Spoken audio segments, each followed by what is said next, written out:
Tehran में Hamas नेता इस्माइल हानिया पर हमले के बाद ईरान और इजराइल युद्ध की कगार पर खड़े हैं। माना जा रहा है कि हानिया की हत्या का बदला लेने के लिए ईरान की ओर से कभी भी इजराइल पर हमला हो सकता है।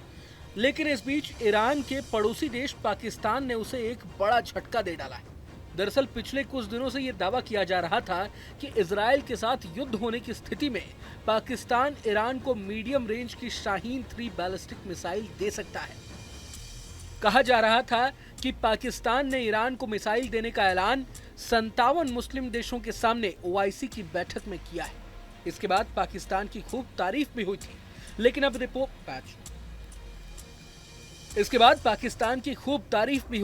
लेकिन अब इस रिपोर्ट को पाकिस्तान की शहबाज शरीफ के नेतृत्व वाली सरकार ने सिरे से खारिज कर दिया है।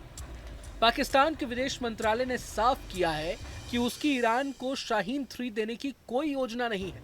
पाकिस्तान के विदेश मंत्रालय की प्रवक्ता मुमताज जहरा बलूच ने कहा है कि इससे संबंधित रिपोर्ट्स में सच्चाई नहीं है। बलूच ने कहा कि पाकिस्तान के डिप्टी पीएम और विदेश मंत्री इशाक डार ने हाल के दिनों में ही इजराइल के विदेश मंत्री से फोन पर बात की थी और इस सप्ताह सऊदी अरब में इस्लामिक सहयोग संगठन की बैठक में भाग लिया, जहां उन्होंने इजराइल की निंदा भी की थी। बलूच ने अपने बयान में यह भी कहा कि पाकिस्तान पश्चिम एशिया में युद्ध रोकने के सभी प्रयासों का समर्थन करेगा।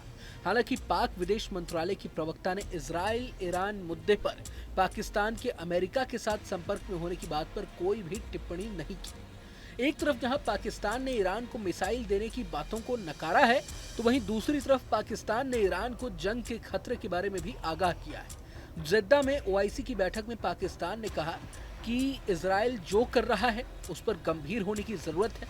ईरान के बाद कोई दूसरा देश भी इजराइल का निशाना बन सकता है। मीडिया रिपोर्ट्स के मुताबिक ओआईसी की बैठक में ईरान की ओर से तेहरान में हानिया की हत्या का मामला उठाते हुए मुस्लिम देशों से उनके जवाब देने के अधिकार पर समर्थन मांगा गया है, जिस पर जवाब देते हुए बैठक में पाकिस्तान के विदेश मंत्री इशाक डार ने कहा कि हम में से कोई भी गलती ना करे। अगर आज ईरान है तो कल कोई दूसरा ओआईसी देश हो सकता है। उन्होंने ये भी कहा कि इजराइल लगातार दूसरे देशों की संप्रभुता और अखंडता का सम्मान न करते हुए और इंटरनेशनल कानूनों को तोड़ते हुए हमले कर रहा है।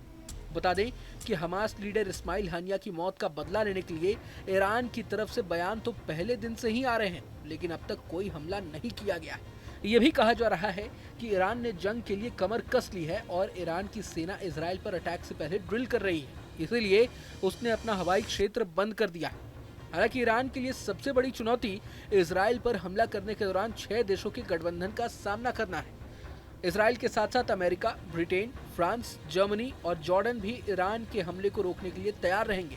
ऐसे में ईरान इस तैयारी में जुटा है कि वो ऐसे हथियारों का इस्तेमाल करे जो इन देशों के डिफेंस सिस्टम को भेज सके। खास बात यह है कि रूसी राष्ट्रपति पुतिन इजराइल के खिलाफ ईरान की काफी बढ़ चढ़कर मदद भी कर रहे हैं। रूस की तरफ से ईरान को मिसाइल्स, एयर डिफेंस सिस्टम समेत कई पावरफुल हथियारों की सप्लाई की जा रही है। बता दें कि रूस और ईरान के बीच संबंध कोई नए नहीं है। ईरान ने रूस को यूक्रेन पर हमले में शाहीद 136 ड्रोन देकर मदद की थी। अब बदले में रूस ईरान को इजराइल पर हमले के लिए सहायता प्रदान कर रहा है। रूस के इस कदम के पीछे एक बड़ा कारण अमेरिका का इजराइल के समर्थन में खड़ा होना भी है। बहरहाल इन सब का मिडिल ईस्ट पर क्या असर पड़ेगा, ये तो वक्त ही बताएगा। अगर आपको ये वीडियो पसंद आए तो लाइक करें और चैनल को सब्सक्राइब करें। वहीं तमाम बड़ी खबरों के लिए देखते रहें न्यूज़ नेशन।